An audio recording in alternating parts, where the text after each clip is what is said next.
Jim Harbaugh is leaving Michigan to become the head coach of the LA Chargers. What does this mean for him? What does it mean for Michigan, his staff, his players? We've got all the answers right here on Locked On Big Ten. You are Locked On Big Ten, your daily podcast on the Big Ten Conference. Part of the Locked On Podcast Network. Your team every day.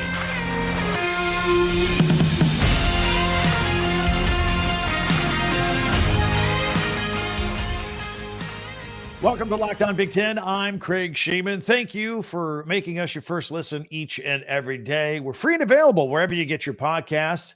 And it's also on YouTube as well, part of the Locked On Podcast Network, your team every day. And today's episode is brought to you by FanDuel. Make every moment more. Right now, new customers get $150 in bonus bets guaranteed when you place a $5 bet.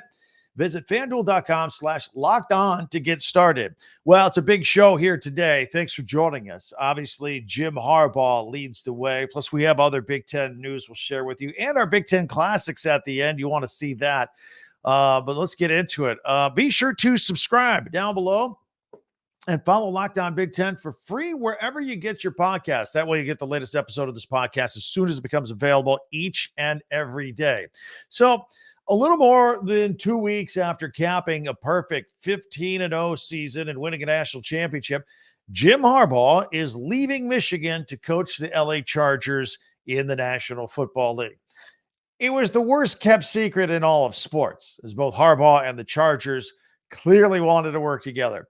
The agreement is reportedly a 5-year deal. The annual salary is expected to be in the $18 million range. Good money if you can get it.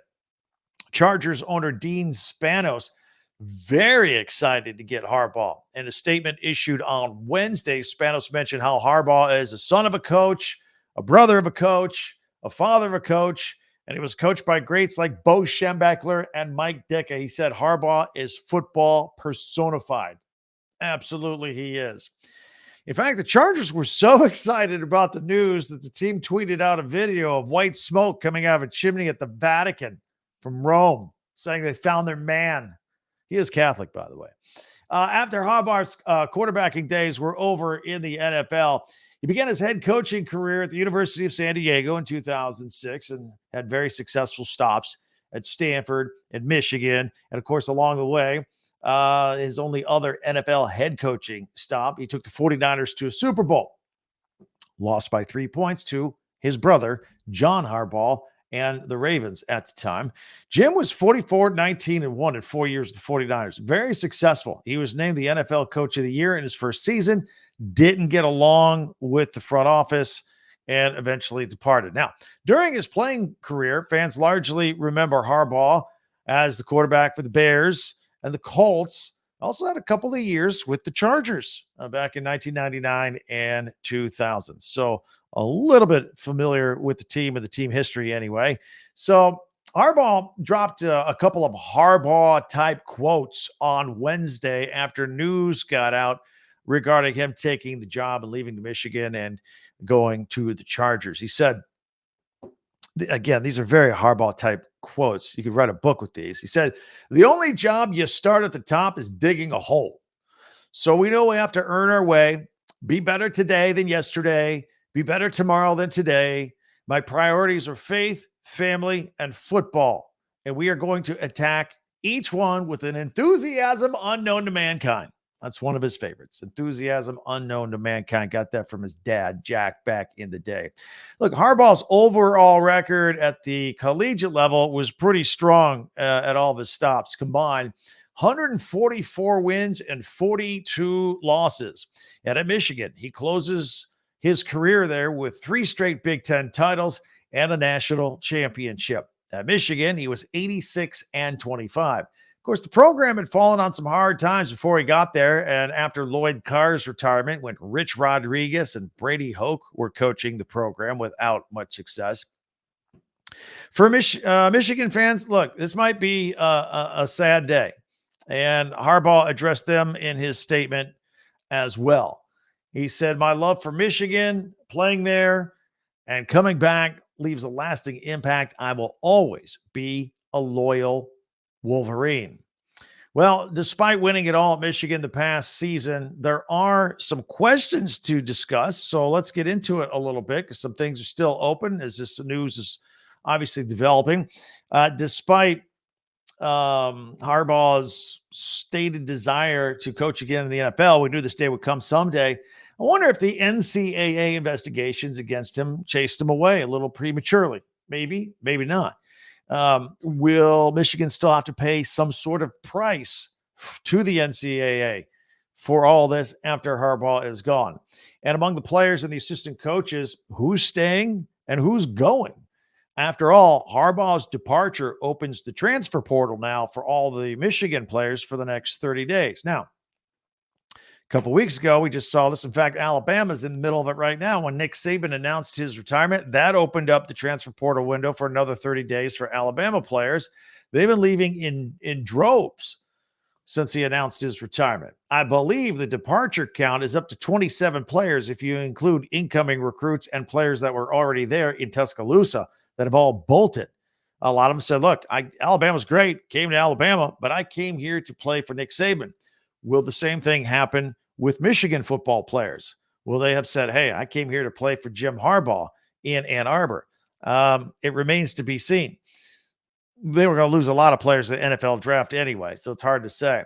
So when Harbaugh took over the 49ers back in the day, that team had missed the playoffs 8 straight years, and they had a great past and a great history. So he fixed that pretty fast. Now he takes over a pretty downtrodden Chargers team that went just 5-12 last season and has just won 3 playoff games since 2008. The vibe of the Chargers, in my opinion, is this. Look, they have some pretty good players. They got a potentially great quarterback in Justin Herbert. But in my opinion, Coach Brandon Staley there was in way over his head. Herbert never got better. They made some silly, dumb clock management decisions at the end of games a lot, and it has really hurt the team. If you have the wrong guy in there coaching, it can be a big problem. They got the right guy now. They got a guy that can be a great coach at any level. So the old Chargers woefully underperformed. They got a great coach now in Harbaugh, who happens to be, by the way, great with quarterbacks. One problem with this talented roster, with all these players, some of them may have to go. There may be some decision time coming because the team is $27.5 million over the salary cap.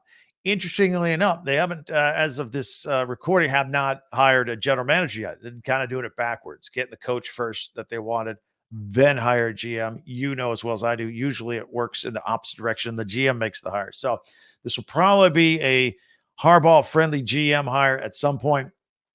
And they have to get the capologists in there, and they got to figure out where to trim the fat because they're over the cap. As for Michigan, it's largely expected that Sherrone Moore, the offensive coordinator, will get the job. I think this will be a short job search for Michigan. We're kind of late in the process anyway. I think it would behoove them to give the job to him. The players like him. He stepped in during all those, not all of them, but most of the suspension games. And I think that would help keep things nice and cohesive as best they can, even though, again, as I mentioned, they're going to lose a lot of players to the NFL draft. But the remaining ones they definitely want to keep. And, of course, the incoming recruits as well for continuity's sake, nothing else. So I think Sherrone Moore will be offered the head coaching job. However, I would expect defensive coordinator Jesse Minter to head west out to the Chargers with Harbaugh. That's my guess as we stand here. We'll take another look at that in just a minute.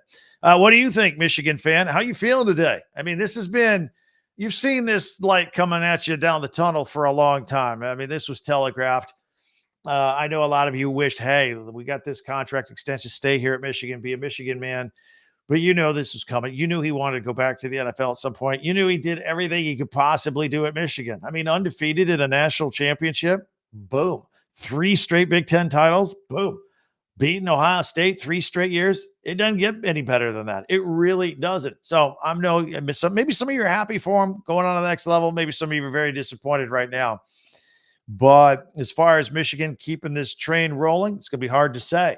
And like I said, they're going to lose a lot of talent to the draft. We'll see what happens with the portal.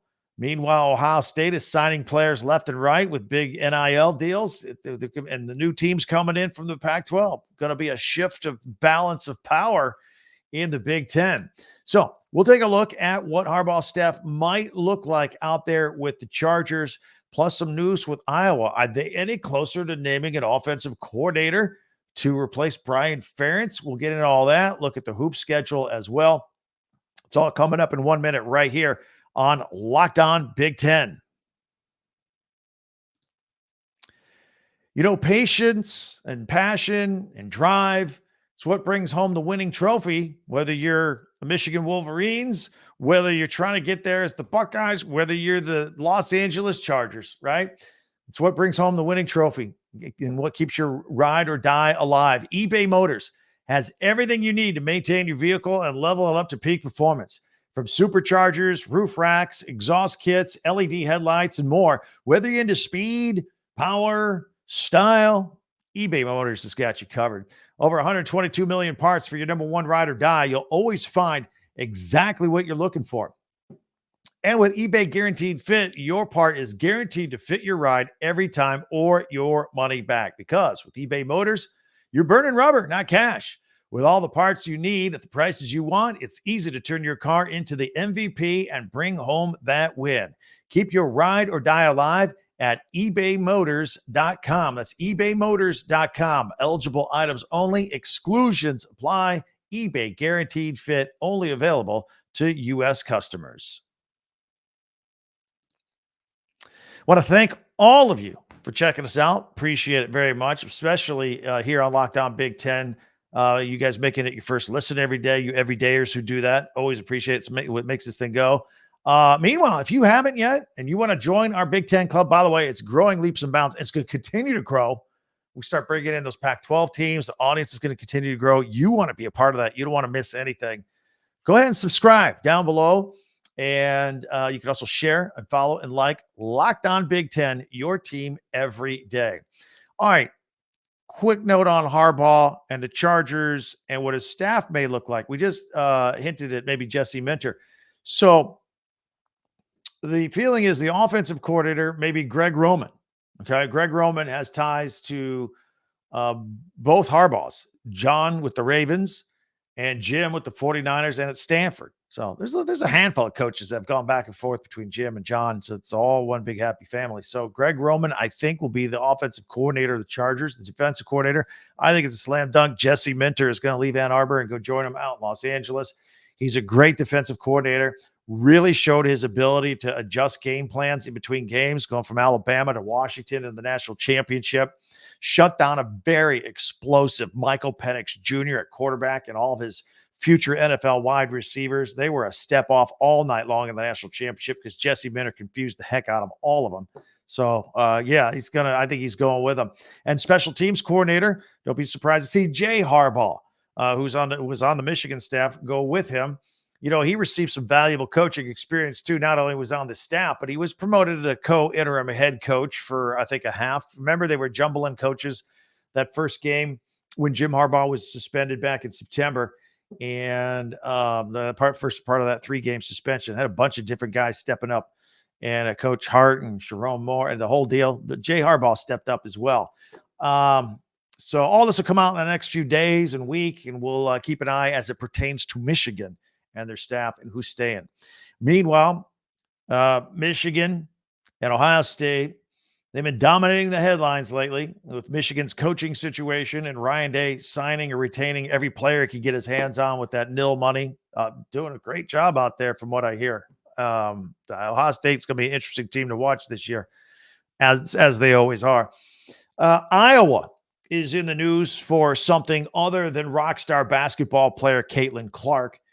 Interim athletic director Beth Gates is now the Hawkeyes' permanent athletic director. She held a press conference this week. She's the only female athletic director of the Big Ten, and she's got a couple of issues to address right away regarding name, image, and likeness. Got to jump right in, get Iowa a little more up to speed. She wants to be at the forefront of that issue as well. And while she was the interim AD, of course, she was in on that decision and the announcement that head football coach Kirk Ferentz's son, Brian Ferentz, would not be returning for 2024 as the offensive coordinator. A lot of people were unhappy with the offense, despite the fact the team did reach the Big Ten championship game.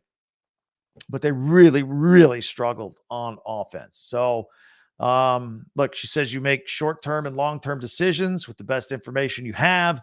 She says, as of today, there doesn't seem to be a rift between her and Kirk Ferentz. I mean, she basically just let his son go.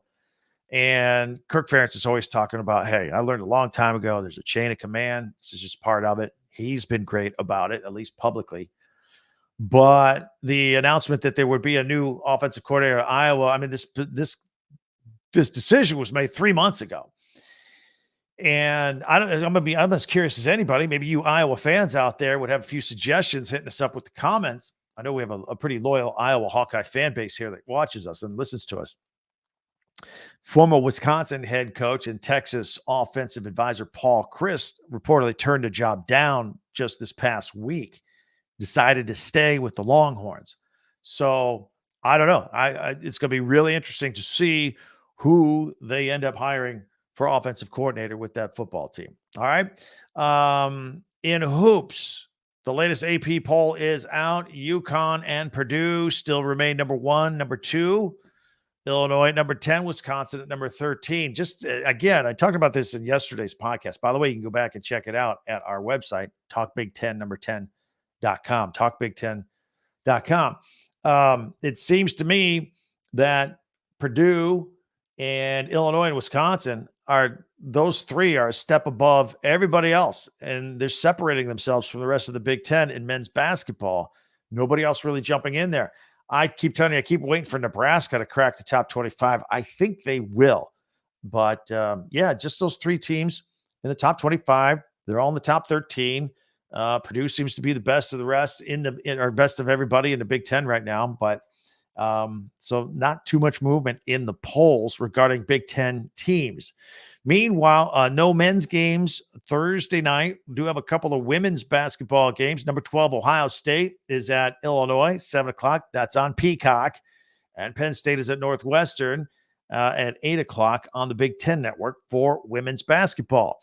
Also, Locked On has launched the first ever national sports 24/7 streaming channel on YouTube. It's called Locked On Sports Today. It's in addition to this one. Although this podcast does air on that channel with some regularity. That's half-hour blocks. They just keep rolling all their shows on there.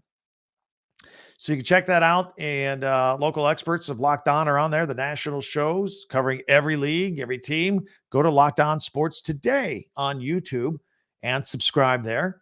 And after you subscribe here, of course, the first ever national sports 24/7 streaming channel. All right, we've got some great classics coming up on the Big Ten Network. I always tell you, I'm not affiliated with the Big Ten Network. We just happen to cover the same stuff, and I give you all my opinions, and they air the games. So we always like to promote them a little bit. It's always fun to look at those Big Ten classics, what they're airing from yesteryear, and the live action they got coming up this weekend. So we'll have all of that in 1 minute right here on Locked On Big Ten.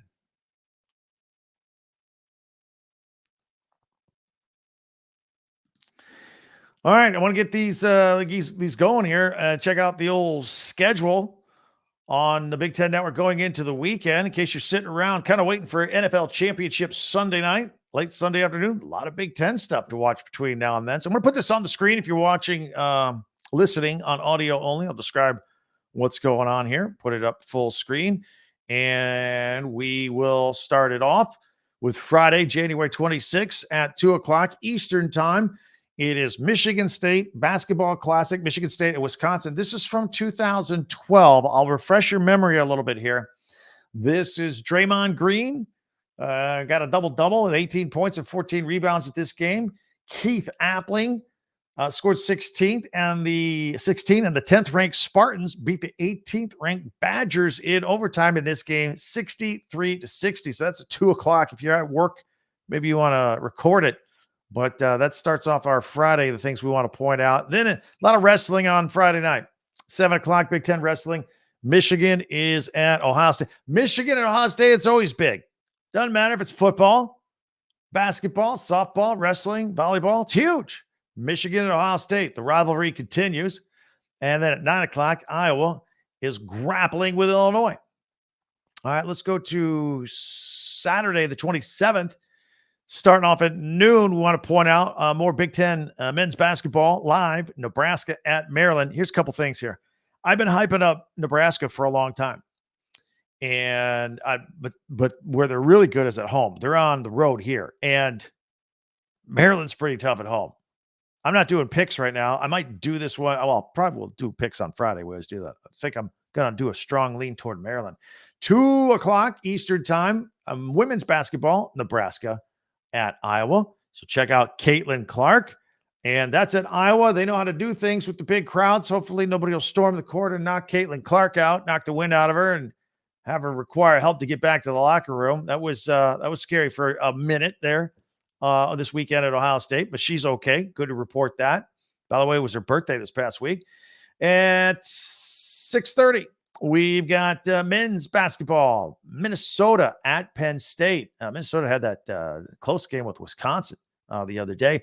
And at 8:30, we also have Ohio State and Northwestern. So more Big Ten men's basketball there. Northwestern pretty good at home. Ohio State very inconsistent with their shooting. If they can hit their shots, they're pretty good. If not, it's a tough day. Let's move on over to Sunday. And we pick it up here at 8 o'clock Eastern time. Rutgers Basketball Classic. This is Purdue and Rutgers. This is 2020. This is late 2021. All right, this is one of the first Big Ten games of the season in December of 2021. Rutgers won that game 70-68. Ron Harper Jr., 30 points and 10 rebounds, but he had a half-court buzzer beater at the horn. And Purdue was ranked number 1 in the country at the time. We've got at noon, Big Ten wrestling. Penn State is at Maryland. And more wrestling at 2 o'clock, Nebraska at Wisconsin. So that is a look at what's going on, a couple of highlights from the Big Ten Network and everything that's going on out there. So I hope you enjoy that and to give you something to watch. Speaking of something to watch and listen to, thank you for joining us here as well. Many ways for you to join us here. Interact with me on Twitter or X at TalkBig10, number 10. Also, our website, TalkBig10, that's number 10.com. You can get a lot of merch there, merch from not just the Big Ten, but your favorite school, anything. It's all there. Ticket information on your favorite school, all there. Go to the website, TalkBig10, that's the number 10.com. And also hit me up with comments on YouTube as well. I'm sure a lot of Michigan people want to get some things off their chest right now. So anyway, do that. And then before you go, don't forget, subscribe and follow this podcast right now on your favorite podcast app. And you get the latest episode of Locked On Big Ten as soon as it becomes available each and every day. Locked On, don't forget, has launched the first ever national sports 24/7 streaming channel on YouTube called Locked On Sports Today. Check that out. Subscribe that as well. In the meantime, I want to say thank you for joining us. A big day, big news day with Jim Harbaugh. We've been waiting for this to happen. We'll continue with more fallout as that develops and as it kind of settles in now that things are definitely changing at Michigan moving forward and the Big Ten as a whole. So we'll keep our eye on everything going out there and help you get into the weekend as well. But thank you for checking us out. Tell your friends about us. Any friends or family that are Big Ten alum, fans, friends, tell them about us. Word of mouth. It's great. And then subscribe. Thank you very much. Thanks for checking us out. For Locked On Big Ten, I'm Craig Sheeman.